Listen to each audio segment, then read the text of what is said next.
مني روحاني بعد ما بقت حياتي لا تطاق.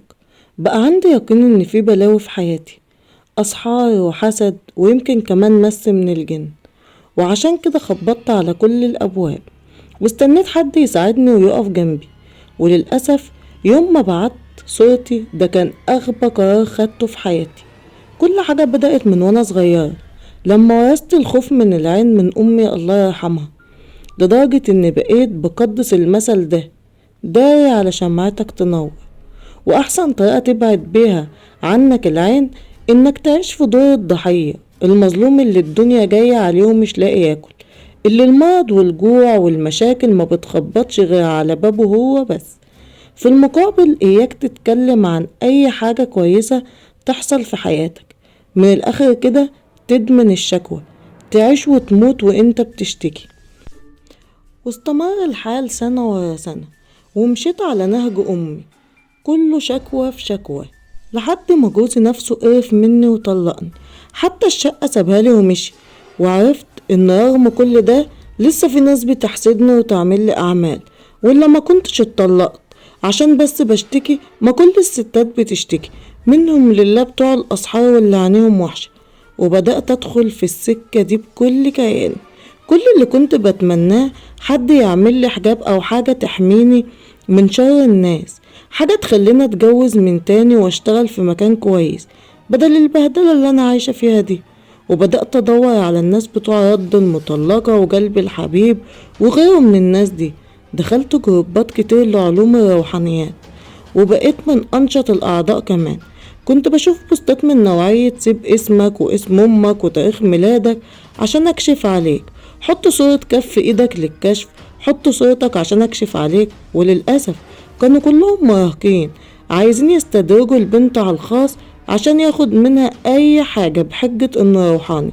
حياتي كانت بتزيد بؤس، حالة مادية سيئة جدا، ومطلقة ومليش حد في الدنيا. ما سبتش بوست من البوستات الا وعلقت عليه، بس دايما كان بيبعتلي كلام غريب: انت معمول لك سحر ومحسودة، طب هتعالجني ازاي؟ ولا ايه بيتهرب وبيطلب فلوس وبعدها بيخلع. اتنصب عليا كتير قوي في السكة دي لدرجة كبيرة. وبعدها بدأ يظهر بقوة في الجروب الشيخ منصور ابو سويلم، ده كان اسم صفحته. كان شخص غامض جدا وكل كلامه بالفصحى، وبدأت البوستات تتكلم عنه وانه فعلا سر باتع وبيقدر يكشف عليك ويعرف مشاكلك وكمان يحلها. وفوجئت بيه رافع بوست اللي عايز يكشف يكتب اخر حلم شافه في التعليقات. وفعلا كتبت تعليق وقلت انا شفت اني ماشية وسط بيوت مهدودة كتير. وبعد شوية لقيته رد في التعليقات وقال: معمول لك سحر تعطيل ومدفون في المقابر، وعليك مس عاشق. جسمي كله ارتعش لما قرأت كلامه، وكانت فرصة ما كنتش ينفع افوتها بأي حال من الأحوال. وبعتله فورا على الخاص، واستنيت يوم كامل لحد ما رد عليا: السلام عليك يا شيخ. وعليكم السلام ورحمة الله وبركاته. كنت عايز اعرف انا مشكلتي ايه؟ ما انا قلتلك سحر مدفون في المقابر. طب والحل؟ محتاجة كشف دقيق. ونكشف ازاي؟ ابعتلي صورتك من غير حجاب. اترددت شوية، بس ما كانش ينفع اضيع الفرصة دي خالص. ده الشيخ اللي الجروب كله موهوم بيه. اتصورت صورة بشعري وبعتها له، وبعد ساعة بعتلي وقال لي ان اسمي ندى وعندي 30 سنة ومطلقة وعايشة لوحدي. حسيت بإثارة غريبة لما قال لي كده. ده فعلا شخص مرفوع عنه الحجاب، وطلب مني 10,000 جنيه عشان يشتغل معايا. كانت صدمة كبيرة بالنسبة لي. هجيب منين 10,000 جنيه دلوقتي؟ انا كل اللي معايا 600 جنيه وبس. ولما قلتله مش معايا قال لي ان مجبرة اجيب المبلغ ده عشان حياتي هتسوء اكتر واكتر. وقررت في النهاية اتجاهله لانه ما كانش معايا الفلوس. وقفلت معاه وانا حزينة جدا جدا. بالليل على الساعة 12 ضلمت الشقة ودخلت عشان انام. بس قبل ما اروح في النوم لمحت خيال بره في الصالة. حسيت بصدمة جواي.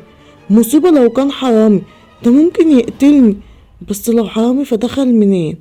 انا قفلت باب الشقة وكمان ساكنة في دور عالي. قمت من مكاني مرعوبة، جسمي كله بيرتعش وقلبي بيدق. خرجت من اوضتي وانا كاتمة نفسي وببص يمين وشمال، وكانت المفاجأة لما لقيت شخص طويل قوي واقف قدام باب الحمام ومديني ظهره. بصيت له برعب وخوف، ولساني مشلول. رجلي حتى ما كانتش مطوعاني اجري او حتى راح اضربه بحاجة. وبصوت بيرجف من الخوف قلت له: انت مين؟ وقف الزمن تماما وانا مستنيه انه يبصلي، وفعلا لف وشه وبصلي. ومت. اول ما شفت وشه كانت عينيه مقفولة بالجلد، كأنها متغطية او كأن وشه مفيش فيه عينيه. جريت على الأوضة وقفلت الباب وفضلت أنهج وجسمي يتنفض. ايه اللي انا شفته ده؟ فضلت قاعدة ورا الباب مرعوبة ومش قادرة حتى صرخ لحد تاني يوم، ليلة كاملة وانا بموت من الرعب لحد ما الشمس طلعت. خرجت ابص في الشقة، ملقتش اي حاجة خالص. حاولت ان انسى الموقف واحاول اتعايش معاه. رحت الشغل ورجعت وانا خايفة من الشقة، خايفة احسن يظهر الشخص ده من تاني. وبالليل قفلت باب الشقة كويس واطمنت ان كل حاجة تمام، ودخلت عشان انام. بس المرعب ان بدأت اسمع اصوات جاية من برا الصالة، صوت زي صوت الرياح. والغريب اننا اصلا في الصيف، يعني مفيش رياح بالقوة دي. فتحت الباب بالراحة وبصيت في الصالة، وعلى الضوء الضعيف اللي خرج من اوضتي لمحت ناس كتير، كلهم وشوشهم متغطية مكان العين بالجلد، مفيش عينين، وبيمشوا زي الزومبي في الصالة وعمالين يطلعوا صوت الرياح ده. صرخت وقتها وقفلت الباب وفضلت اصرخ بهستيريا. الموقف كان رهيب ومرعب. مين اللي في شقتي دول؟ وفجأة سمعت صوت خبط على باب اوضتي، وقمت من مكاني مفزوعة، زقيت السرير ناحية الباب اللي كان بيتهز بقوة. ومن وراه كنت سامعة أصوات صرخات خشنة، كأن الصلاة بتاعت بيتي بقت أرض للشياطين. ما كنتش قادرة أنطق أو حتى استعيذ بالله، كنت حاسة إن قلبي هيقف من الرعب. وفضل الخبط يطول على باب أوضتي لحد ما وقف. وقتها قعدت في زوايا الأوضة ارتعش، بس واضح إن الفزع ما كانش اكتمل، عشان شفت خيالات بدأت تتحرك على الحيطان. وبقيت مش عارفة افصل من الخيال واخرج للكائنات دي. وفضلت اكتر من ساعة برتعش لحد ما بقيت حاسة ان شعري بقى ابيض من الرعب ده كله. في النهاية كل حاجة وقفت، ومع شروق من الشمس هربت من الشقة كلها. ورحت اقعد في الشارع وسط همي وخوفي، لقيت رسالة من الشيخ منصور: خوفوكي جامد ولا ايه؟ بصيت لي رسالة بذهول وكتبت له وانا برتعش: انت انت عملت فيا ايه؟ ما انا طلبت 10,000 وانت اللي رفضتي. انت انت راجل قذر. مش مهم، بس حابب اقولك انهم مش هيسيبوا شقتك الا لما تبعتيلي 10,000 جنيه. وعشان انت قللت الادب فعايزك تتصوريلي فيديو وانت عريانة. جيت لي صدمة رهيبة، ما بقتش قادرة انطق. رجعت بيته وفضلت افكر، مرعوبة ان اشوفهم تاني وفي نفس الوقت هجيب فلوس منين. ووسط شهود وفي عز النهار لمحت خيال دخل حمام الشقة واتنفضت مكاني اكتر واكتر. بعت للشيخ اللي طلع ساحر ودجال: بالله عليك مشيهم وانا هعمل اللي قلت عليه. مش هيمشوا الا لما تنفذي. ومن خوفي وفزعي نزلت بعت اللابتوب والميكروويف والدولاب كمان. اتمرمطت عشان اقدر انجز واجيب الفلوس، وكلمته وبعتلي رقم وبعتلي عليه الفلوس. ولما ترجيته يمشيهم قالي لازم الفيديو والا هيحول حياتي الجحيم. وده لانه شاف صورتي بشعري وعجبته جدا. ومن الاهوال اللي شفتها نفذت طلب وتصورت فيديو عشانه وبعته. كان مبسوط قوي وقال له ان كل حاجة هتبقى تمام. وفضلت مستنية الليل وانا ميتة من الخوف. بس الغريب ان فعلا كل حاجة انتهت، ما شفتش اي حاجة غريبة اطلاقا. ورغم خسارتي الكبيرة حسيت ان اتحررت وان هقدر اعيش من تاني. بس هو مسكتش وبدأ يبتزني اتصور اكتر وابعتله.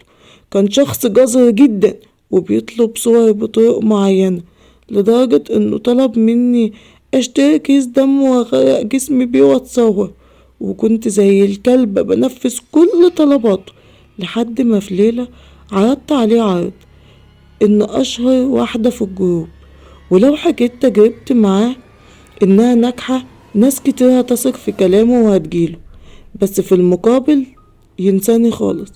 ووافق القذر، وبقيت بكتب بوستات كتير ان كان معمول لي سحر والشيخ منصور فكه، وخليت ستات كتير يدخلوله خاص وعمل معاهم زي ما عمل معايا، واتبعت لي دعوات منهم ليا بالهلاك بعد ما وقعوا في الفخ.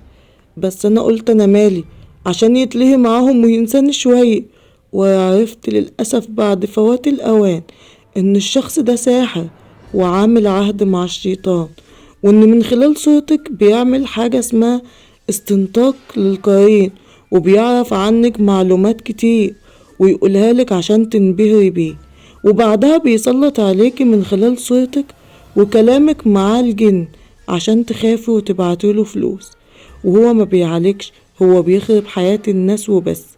امبارح بس جت لي رسالة من واحدة بعتتله لما وثقت فيه، وده كان نصها: ربنا يولع فيك ويحرقك في نار جهنم زي ما عملت فيا وفي بيتي، ربنا يخرب بيتك ويبتليك بأمراض الدنيا كلها، حسبي الله ونعم الوكيل فيكي.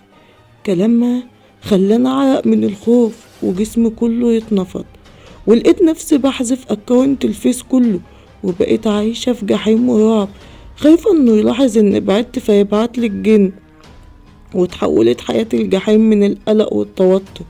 كل حاجة بتتحرك اتفزع، وافتكر ان الجن رجع، كل رنة موبايل اتفزع، صوت الساعة، حتى كلام الناس في الشارع، بقيت عايشة زي المجنون، واعتقد ان لسه عقابي جديد بسبب اللي عملته في نفسي ده. انا اللي فتحت المجال عشان يبقى ده عقابي، انا اللي كنت ساذجة وغير قنوعة في حياتي، كنت فاكرة ان حياتي هتبقى افضل، واكتشفت ان الروحانيين دول مجرد نصابين، هياخدوا فلوسك وممكن يبعتولك جن، وكمان هيقلعوك هدوم. ربنا يسامحني.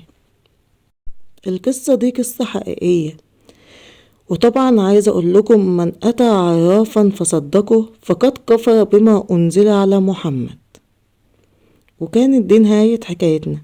ما تنسوش اللايك والشير للفيديو وللقناة كلها، وبشكر كل اللي وصل معايا في الفيديو لحد هنا. كان معكم زيزي، استنوني في فيديو جديد وحكاية جديدة، وإلى اللقاء.